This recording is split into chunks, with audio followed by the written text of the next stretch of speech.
The Hour of the Time may be contacted at HOTT, that's H-O-T-T, P.O. Box 940, Eager, spelled E-A-G-A-R, in the state of Arizona, 85925. Our phone number is 928-333-2942, and our website is www.houroftetime.com.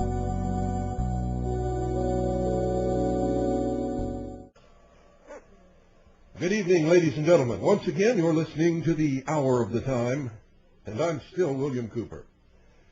By the way, for those of you who are interested in last night's broadcast, the person who called, we found out today, was Rex Jensen, the owner of KTHQ Radio. KTHQ Radio. His name is Rex Jensen. The fellow named Dennis is his broadcast engineer. And Dennis was the only name I heard while I was talking to these guys. And they weren't going to let me ask questions or talk or say anything. And oh, boy. You know, it's just amazing to me that they wait 10 months. But that's neither here nor there, and that's not the subject of tonight's broadcast. Tonight's broadcast is going to be pretty good, I think. We're going to examine some current goings-on concerning the possibility of life in space. And to set the stage, listen very carefully, ladies and gentlemen. There is an ancient text, Egyptian, called the Ritual.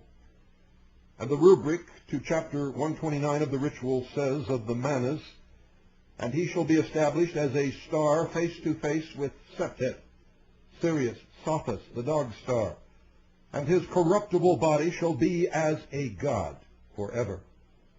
To deify the human is to make a star of him. The Manas himself prays, chapter 102, let me be among the stars that never rest. It is promised in chapter 164 that he shall become a star of heaven.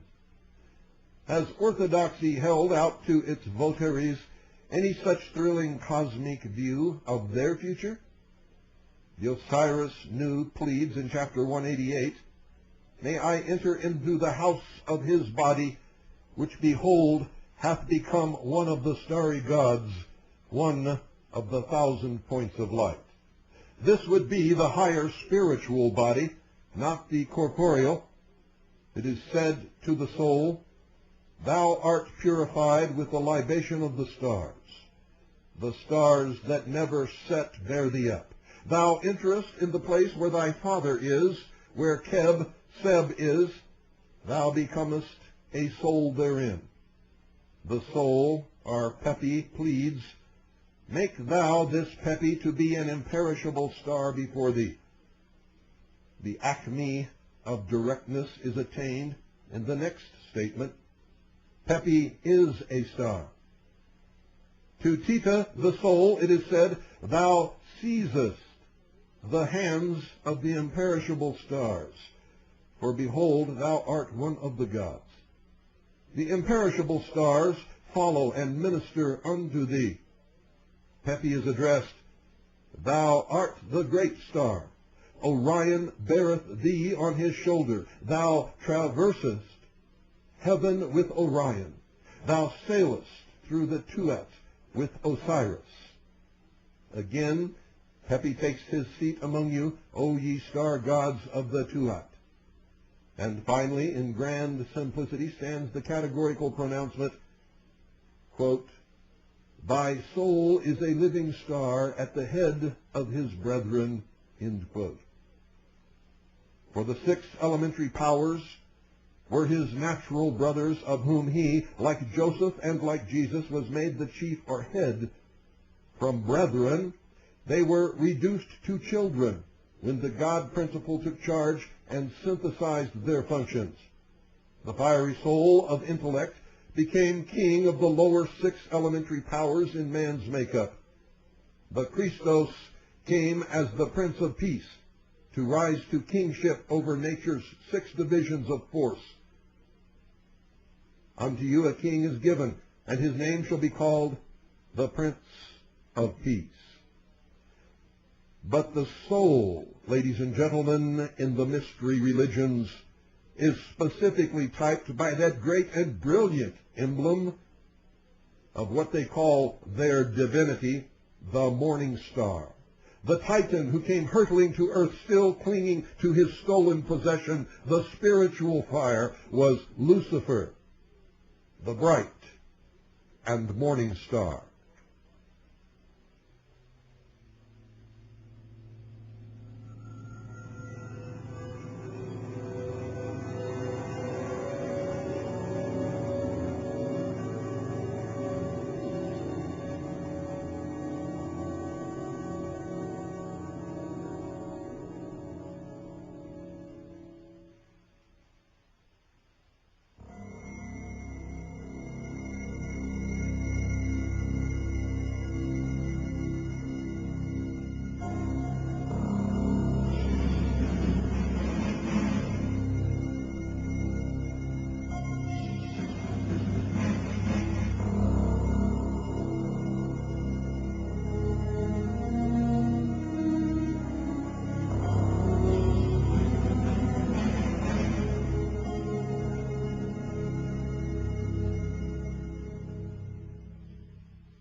Some of you, ladies and gentlemen, have laid question to the many hours that I've spent disclosing the hidden religion of the mystery schools, the great brotherhoods, that full body of adepts known as the Illuminati. Why are you doing this? What has this got to do with what's happening in the world today? Ladies and gentlemen, everything revolves around religion and race. Just as it has for the thousands of years that man has lived upon this earth.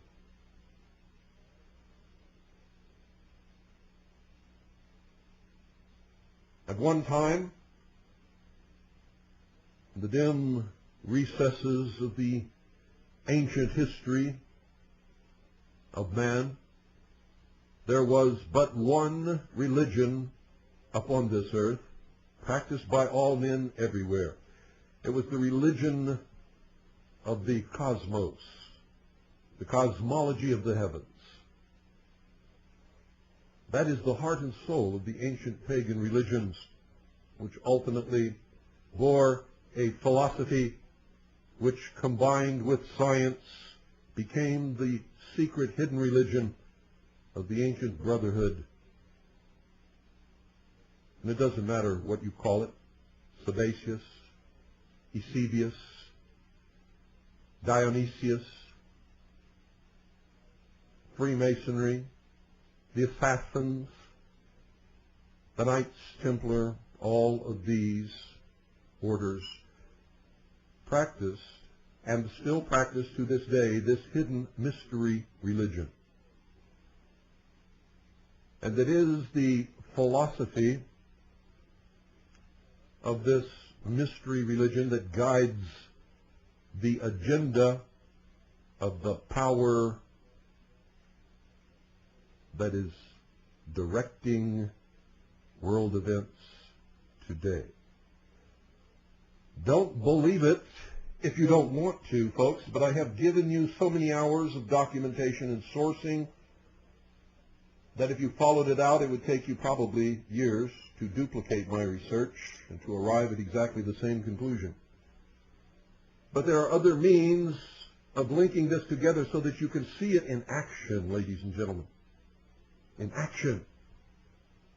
Played out before your eyes in a drama, a stage play for the great numbers of people on this earth to keep their gaze fixed, to keep them hypnotized, to provide a great, gigantic welfare project on the scale of the ancient pyramid building. And the ultimate goal is to make the earth look very small, to present the people of the world with an external threat to this earth, a superior race from some other planet, vastly superior to us in intellect, philosophy, and technology, in order to cause the dissolution of nation states, the dissolution of all existing religions, and the formation of the world totalitarian socialist government. NASA is one of the main instruments of this deception. And if you study NASA from its beginning all the way up to the present day, and if you are a student of the ancient mystery religions of antiquity, you will see parallels and anniversary dates that coincide sometimes to the moment. You will see events that take place here on Earth, on the Moon, on the Mars, and around other planets on the exact same latitude and longitudinal points on those planets where certain things have taken place here in the past and take place now in the present. If you studied the Apollo space program, you must have noticed the reference to the ancient gods Apollo. If you studied the emblem of the Apollo space program, especially the first emblem, ladies and gentlemen, you noticed that it carried on its crest the symbol of Apollo, who was the sun, also known as Osiris, the moon, Isis. In the center you will see the constellation of Orion. In its center are arrayed in the exact position the three pyramids of Giza in Egypt. And the earth, of course, represents the full body of initiates known as Horus.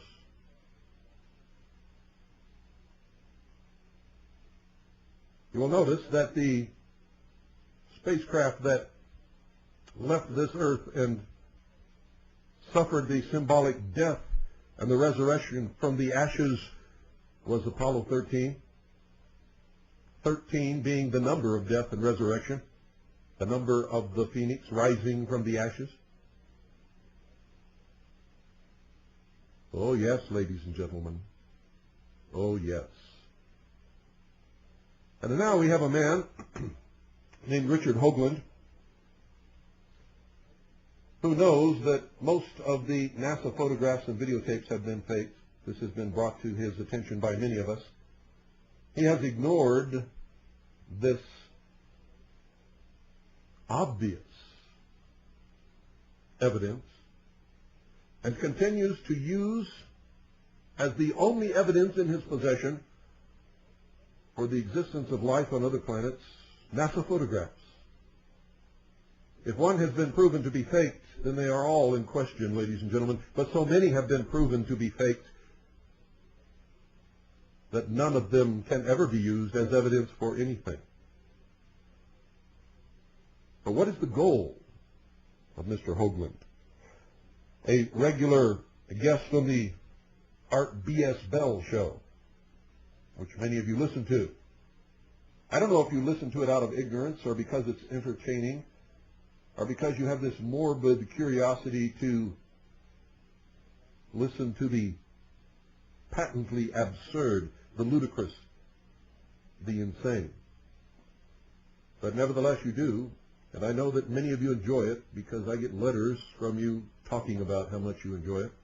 And that's okay. You know, I believe in freedom. And I admonish you to listen to everyone. Read everything. Believe absolutely nothing unless you can prove it in your own right. But what is the gist of this? What is the agenda, ladies and gentlemen? I'm about to impart that to you now. But first I must lay some groundwork. Many years ago, when I was with the Office of Naval Intelligence, ladies and gentlemen, I saw a document, and I disclosed this in 1988, that said that there were alien or extraterrestrial artifacts on the Moon and Mars, and that this had been disclosed by our space program. I knew what some of those artifacts would be before they were ever even supposedly discovered by others. You see, because I saw this information in 1972. Some of it in 1971, as a matter of fact.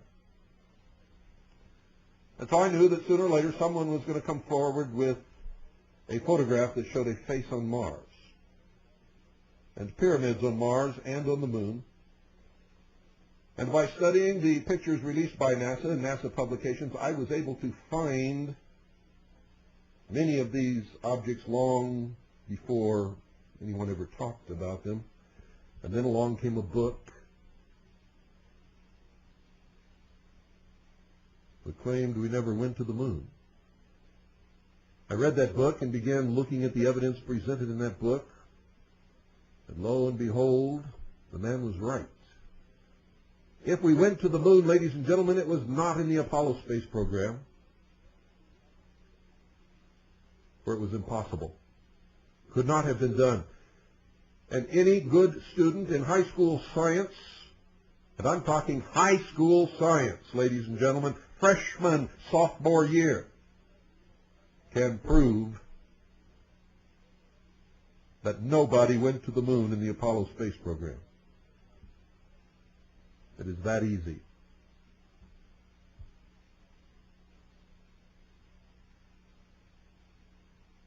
So what is this all about? Well, ladies and gentlemen, they could not present us with a believable external threat to this earth in the form of an extraterrestrial intelligence vastly superior to us if we, in our technological development, could not even visit our own satellite. So one reason was to convince the people of the world that we could travel to the moon, and if we could travel to the moon, other intelligent life from elsewhere in this solar system or the universe could travel to this earth.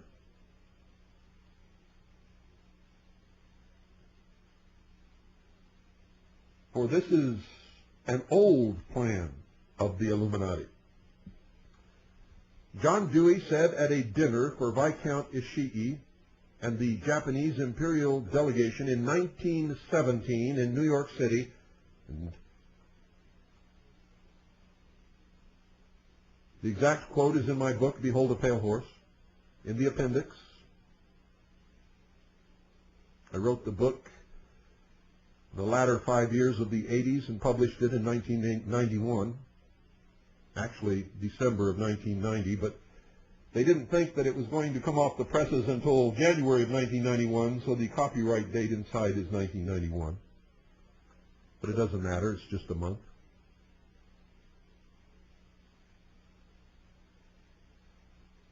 John Dewey said, "Someone once told me that the best way to end wars forever and unite all humanity on this earth in a world government would be if we were attacked by some other species from some other planet. That's what he said, ladies and gentlemen, in 1917, and that's at least how old this hypothesis is. Or I should say this plan to deceive the world. It was tested in 1938 with the broadcast of Orson Welles and the Mercury Theater's War of the Worlds to present a hoax to find out if it was believable, if the populace would fall for it, and they did. In all of the towns and cities that heard this broadcast, people were terrified. They went outside with shotguns and rifles to look for the alien tripods so that they could shoot them before they destroyed their cities and their families and their industries. In one city, Grover's Mill, they literally, ladies and gentlemen, the citizenry forgot the geography and the construction of their own city, and they shot their own water tower to pieces, thinking that it was one of these giant tripods. In New York City, the next morning, the stock market fell precipitously. Some people committed suicide. It was a night of terror. And Congress passed a law making it illegal to do that. Again, on radio. So this is not something that I just dreamed up out of the blue, ladies and gentlemen. It is a true agenda. It is happening. It is being brought about by the Illuminati, and in their typical fashion, they laugh at us, and they use their symbology of the mystery religions, anniversary dates, geological points and locations of monuments that are meaningful to them in all of this. There's a photograph in the House of Temple, the House of the Temple of the Supreme Council of the 33rd degree of the Scottish Rite of the Southern Jurisdiction of Freemasonry in Washington, D.C. In the foyer, as you walk in, you will see a huge photograph of Neil Armstrong on the moon, holding in front of his spacesuit the Masonic apron. At the time of the Apollo space program, ladies and gentlemen, the head of NASA was a Mr. Kleindienst. And as a reward for his deception on the world, he was, ladies and gentlemen, promoted to the Supreme Grand Inspector General of the 33rd degree of the Southern Jurisdiction of the Scottish Rite of Freemasonry. He holds that post today. Everything that NASA did was connected to the symbology of the ancient mystery religions of Babylon, Egypt,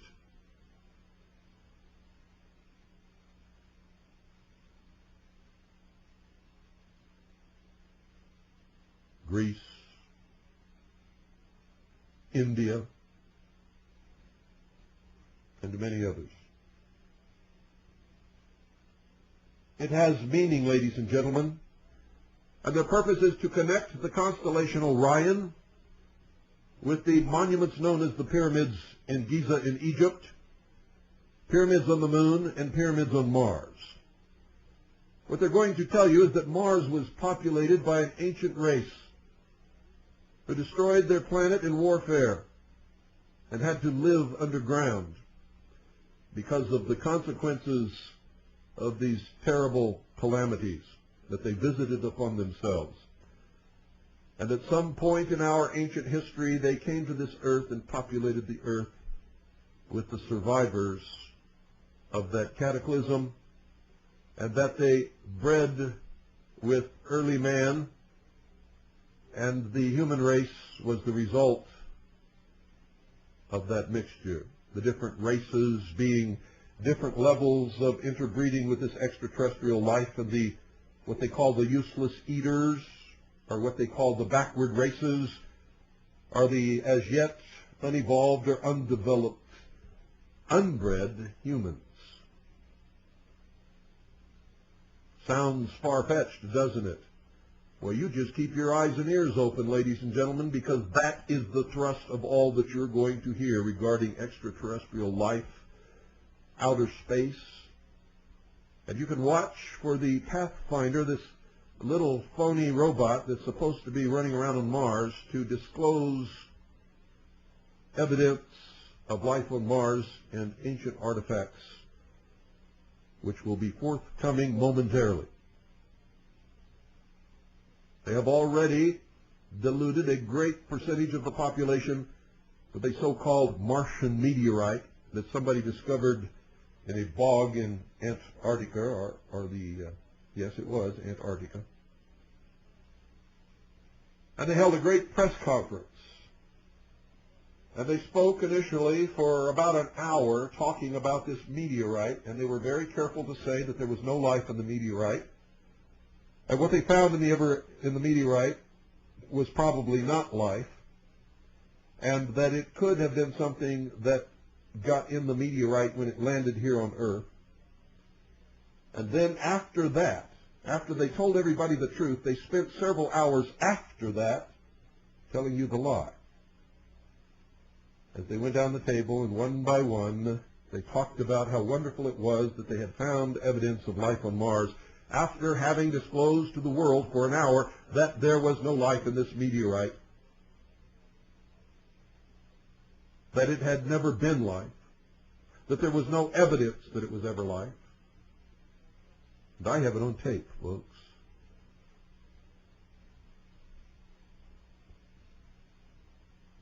It was a joke, a great joke. And then in the next day, the newspapers around the world picked it up and the headlines blared,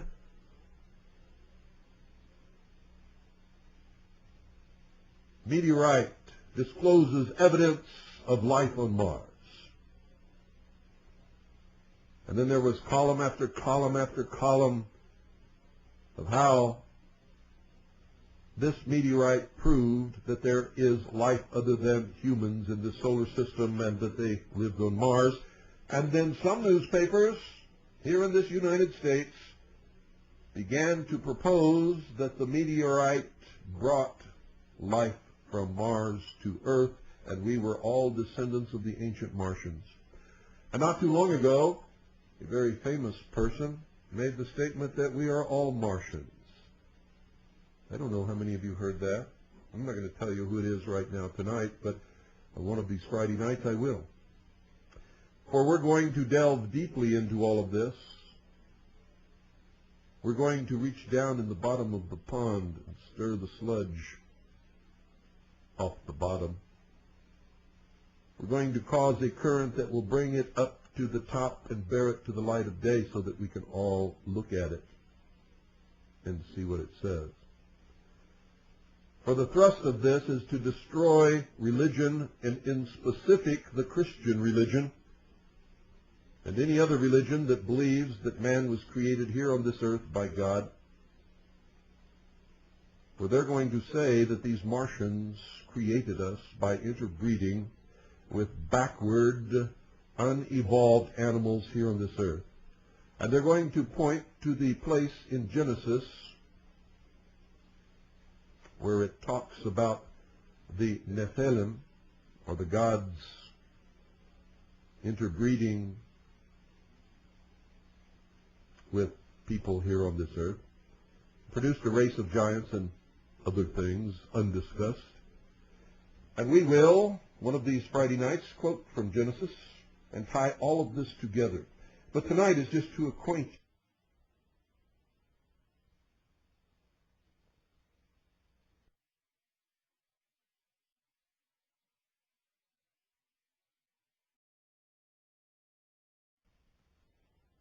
And I've been telling you ever since, every year.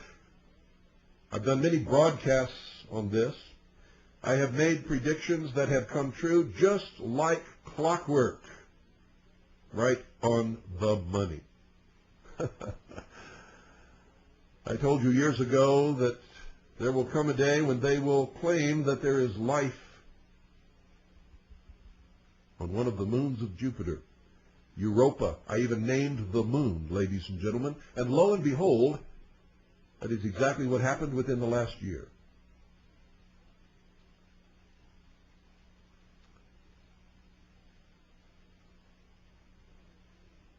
Now they are going to tie these supposed alien artifacts, the only proof of their existence being NASA photographs, which has been discredited as a body of evidence, to the ancient religions of Egypt. The movie Stargate planted that idea in the subconscious mind of the people who watched it. There have been other movies along the same order. And they've been bandering that term Stargate around quite a bit, haven't they? Haven't they, ladies and gentlemen? For those of you who listen to the Art B.S. Bell show, you've heard quite a bit about Stargate as a project.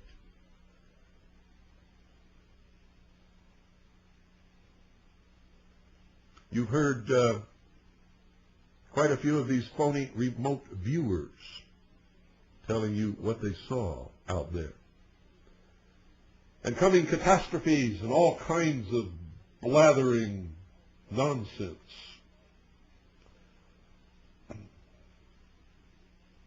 And many people listen to it and believe it. Did you know that Jack Parsons, one of the founder of the Jet Propulsion Laboratory of the California Institute of Technology,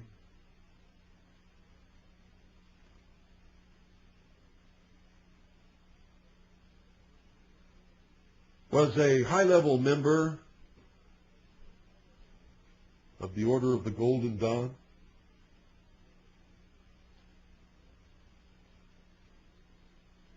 Did you know that most of the scientists at the Jet Propulsion Lab were also members?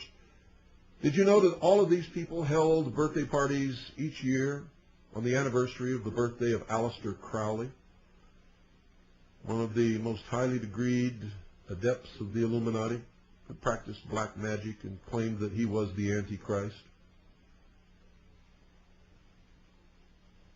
Did you know that Jacques Vallée, one of the so-called premier scientists who are objectively looking at the UFO question, used to attend those meetings also? We have a photograph of Jacques Vallée sitting partly in light, partly in darkness, with his hand arranged around his eye so that his eye is in a triangle formed by his fingers, an inverted triangle.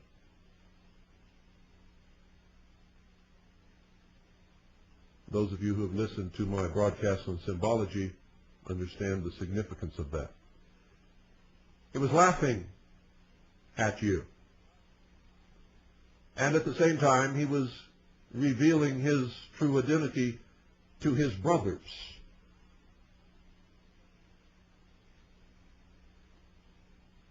At the highest levels of the fraternal organizations.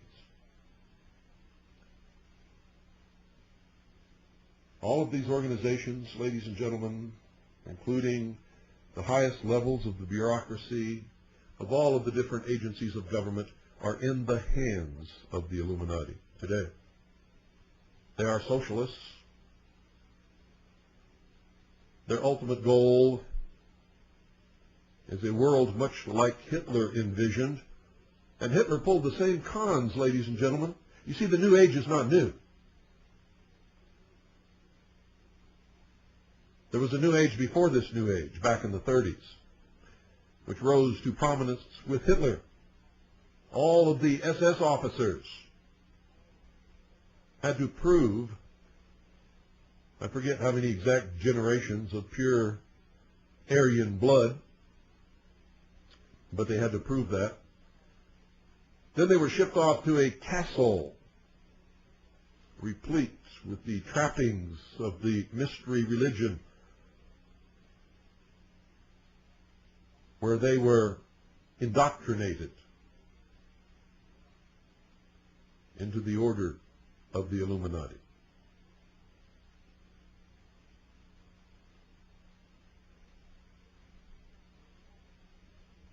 What is happening today, ladies and gentlemen, is very much the same thing that happened in Nazi Germany.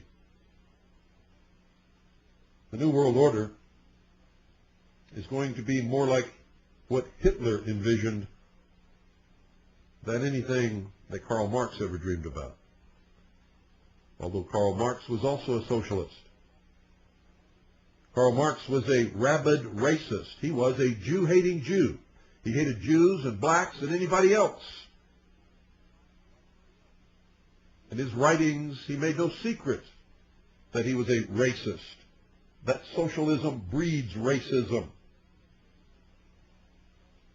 And I look around and I see all of these people, these blacks, Hispanics, Asians, all of these people who buy into the myth that socialism is going to liberate them. Socialism is going to re-enslave them. And it breaks my heart to work so hard to keep them free, only to see them working so hard to chain themselves once again.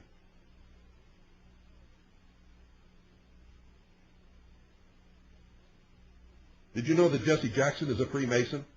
This man who claims that he abhors racism belongs to the Prince Hall Lodge, to an order that does not allow black men in the white lodges of Freemasonry, and has not in its history up until today, where a few, very select few token blacks have been allowed in a very few select lodges in order to say to the world, see, we're not racist. And the blacks have their own lodges called the Prince Hall Lodges. And the Jews have their own lodge called B'nai B'rith. And the Orientals have their own lodges called the Triads. All of the same order, ladies and gentlemen.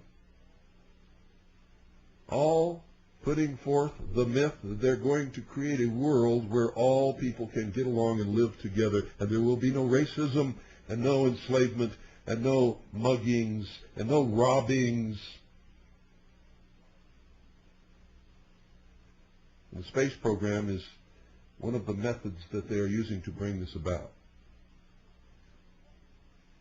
How many of you have been watching the Pathfinder? Pathfinder, that ought to tell you something. It's going to discover the path to the New World Order. It's going to present you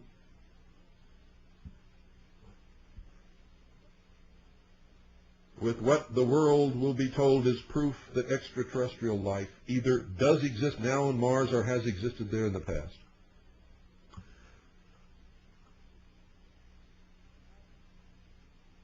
For how can the Christian religion survive, ladies and gentlemen, except in the heart and the soul of the theological institutions where they already know all of this stuff? How can Christianity or any other religion survive when the world is presented with what they will believe to be proof that life on this earth was not created by God, but by some extraterrestrial advanced race from some other world? And that we have been owned by them and shepherded in our existence all through the history of the world. And that's the true purpose of the UFOs, flying saucers, and abduction reports, which are truly the end result of some very sophisticated mind control experimentation. The technology exists, ladies and gentlemen. I have seen it myself. It is owned and operated by the United States government and probably several other governments on this earth. I have filmed these things in the sky. I have watched them come in and out of secret test sites owned and controlled by the United States government. I have spoken to people who've worked on these projects in secret. I can never reveal their names. I can only tell you some of what they have told me, because to tell much more would begin to identify those people, and then they would disappear from the face of this earth for telling me these things. It is truly marvelous technology, but it does not belong to extraterrestrials of any kind from anywhere.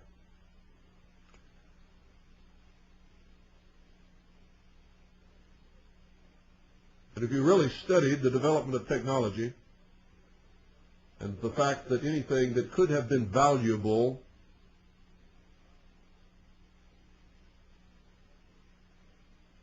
as a method of controlling humanity has always disappeared behind the veil of national security. Did you know, ladies and gentlemen, that the U-2 was flying many, many years before anybody knew that it existed? And before anybody even knew that it existed, the SR-71, the Blackbird, was flying. Before you even knew about the U-2, did you know that stealth aircraft were developed long, long, long before you ever heard of the stealth fighter of the B-2 bomber? Did you know that those aircraft were in the air flying years and years before the public ever even had an inkling that they existed? You have no idea, ladies and gentlemen. I'm going to tell you right now that whatever you perceive to be the state-of-the-art of technology, any technology in the civilian sector, in secret, ladies and gentlemen, they are at least, very bare minimum, 50 to 100 years ahead, beyond what you can even imagine. You're going to say, well, look at all the technology that came out of the space program. They must have gone to the moon. No, ladies and gentlemen. That technology did not come from putting men on the moon. It came from the secret black projects into the space program and then out into the public sector as the only way that they could do it without tipping their hand that they've had these things for many, many, many years. And you should see the way they use it. I can remember when I was a young boy, ladies and gentlemen. A young boy. I was born in 1943. In 1947, the supposed Roswell crash occurred. Before then, my father brought home to me something that looked like thin tinfoil, a sheet of it. I remember it just like it was yesterday. And so do many other people remember this substance. It was nothing new. It didn't come from alien technology, and it sure didn't come from any crash at Roswell, because this was before Roswell. My father brought it home and gave it to me. And I could crumple it up into a little ball, put it on the table, and it would straighten itself out just as if it had never been crumpled at all without even a wrinkle in it.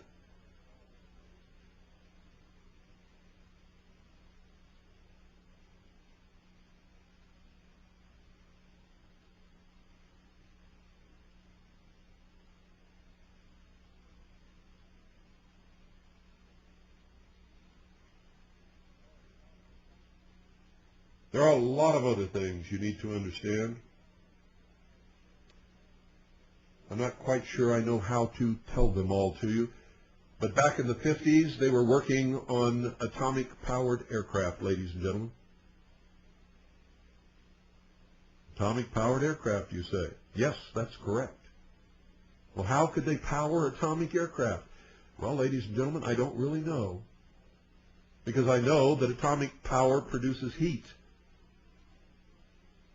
Heat can be used to create steam, and steam can be used to power an engine or make something turn and revolve. But it cannot make a jet exhaust, because you couldn't carry enough water to fly it very far.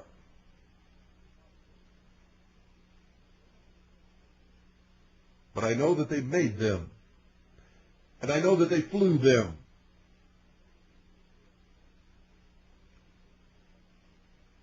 And they may still be flying them. Nobody knows what kind of power plant propels these flying discs and egg-shaped things, and round glowing balls that float through the sky that come in and out of secret test sites owned and controlled by the United States government in Nevada and Utah and some other places that will go unnamed for the time being. Colorado is one. New Mexico. Arizona, yes, Arizona. Why do all these things occur in the West? Because, ladies and gentlemen, in those days in this country when they were looking for places to build this technology and keep it secret from the American population and from the world at large, this was the only place where there were vast expanses of land that you could cross for days and days and days and never see another living soul. And that should be obvious to you. That's why most of the sightings of these things have always been in the West.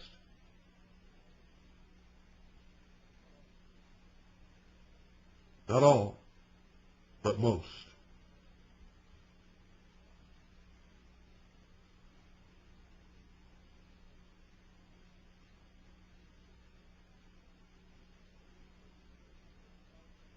There were certain things that the alchemists had as their goal, ladies and gentlemen.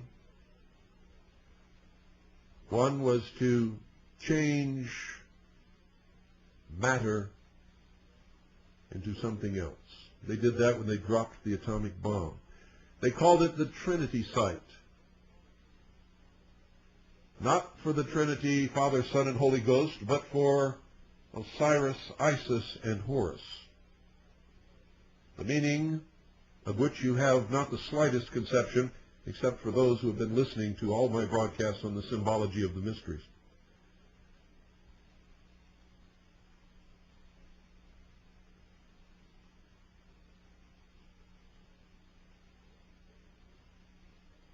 Now, ladies and gentlemen, starting Monday, I'm going to be elaborating again on the lost light, the lost word, the true hidden meaning of the mystery schools, the adepts known as the Illuminati. Those people who are propelling the world in the direction they wish it to go. When you learn all of this and you understand it, you look around at the vast population who knows absolutely nothing of the power that directs their future. All of a sudden you realize and you understand exactly why they call us cattle.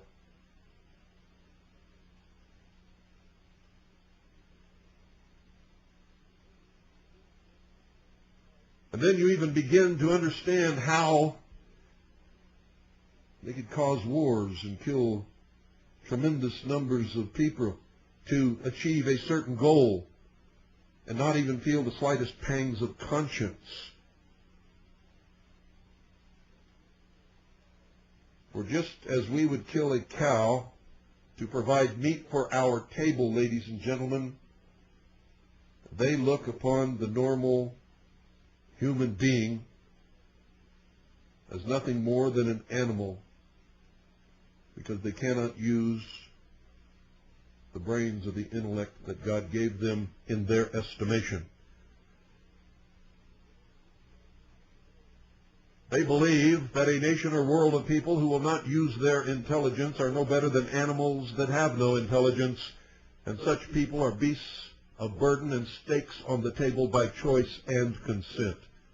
Think about that. Think about it. Because that is truly what they believe about you. And in their religion that denies the existence of Jesus Christ, or even of a God, really, the closest they get to God is a sort of a pantheism. That everything is hooked together. You've heard it in the New Age movement. As above, so below. If you step on an ant, it does something to somewhere on the moon. That kind of thinking.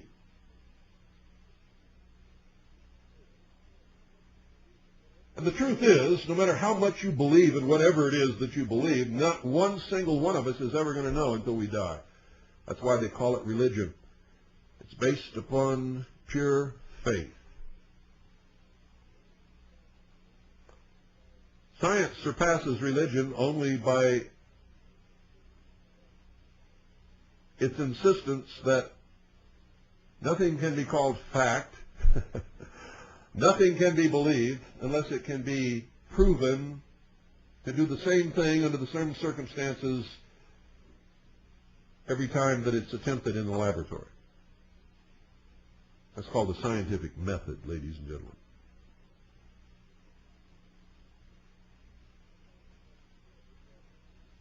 But scientists have discovered that you can do it the same way, with the same ingredients, over and over and over again for 5 million times, and then for some unexplained reason, the next time it will not work.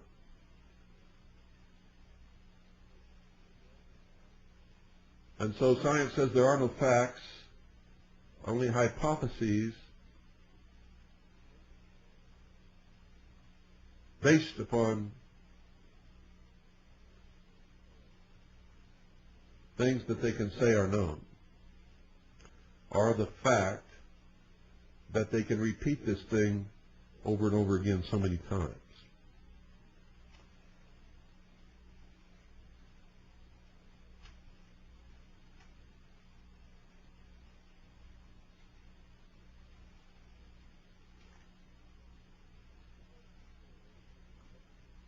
At the heart and soul of everything that is happening, ladies and gentlemen, in the world today, the driving force behind it is an ancient, secret religion that has as one of its tenets that there is a superior race. Not superior because God said that they were superior, or that God was pleased with them and made them his chosen people. And don't misunderstand me, folks. I'm not talking about Jews. I'm talking about the collective body of the Anglo-Aryan race that calls itself the Illuminati.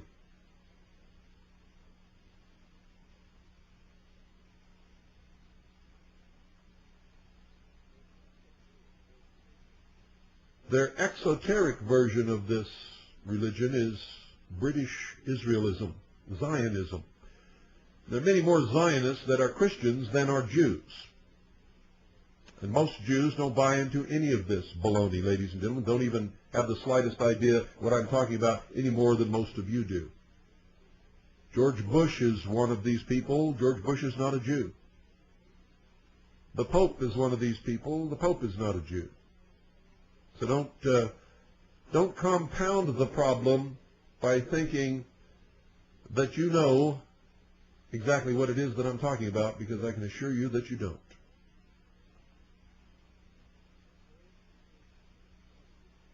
NASA is a great part of this deception.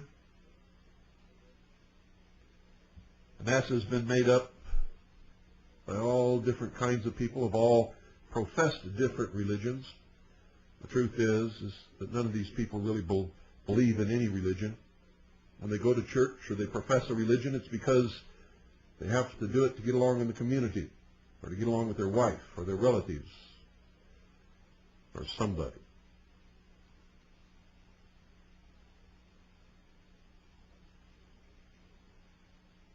Watch the space program. Watch the pictures brought back by the Pathfinder. And folks, if you really study that little thing and use your head and study all of those photographs, you're going to be amazed. You're going to be absolutely dumbfounded. And then you may become dangerous, like me. Won't that be a trip if all of a sudden we had several million dangerous radio hosts in this country? all broadcasting on low-power transmitters, driving Rex Jensen completely out of his mind. I'm going to try to hook up about 5 other people in this valley with low-power transmitters, and Rex Johnson will probably be seen after that sitting on a park bench, blubbering in his milk, yelling about 3-year prison terms and $10,000 fines. Absolutely incredible, ladies and gentlemen. Good night. Don't miss Monday night. And God bless each and every single one of you.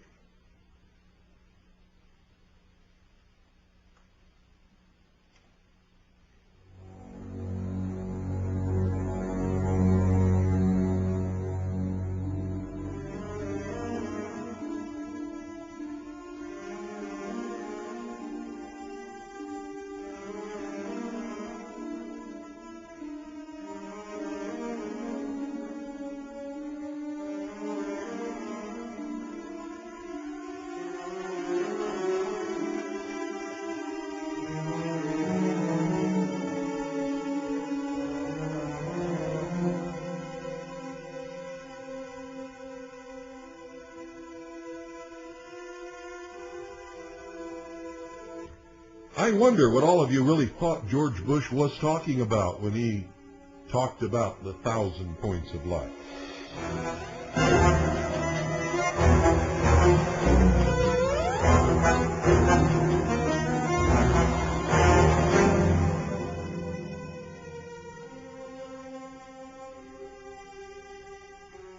And wasn't it Georgie Boy who, a Republican, supposed conservative, introduced the term to this generation, New World Order, a term often used by Hitler and his cronies, a term used throughout the ages by every despot that's ever come along?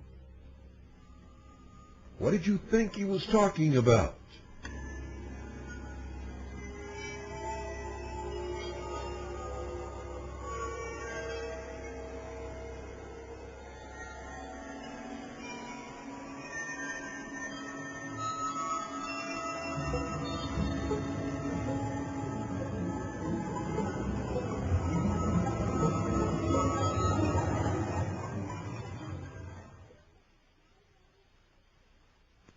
This is my daddy's station. I'm Pooh. Classic radio like you always wished it could be. 101.1 FM, Eager. 101.1 FM is owned and operated by the Independence Foundation Trust as a non-profit community service. This is the voice of freedom.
The Worldwide Freedom Radio Network.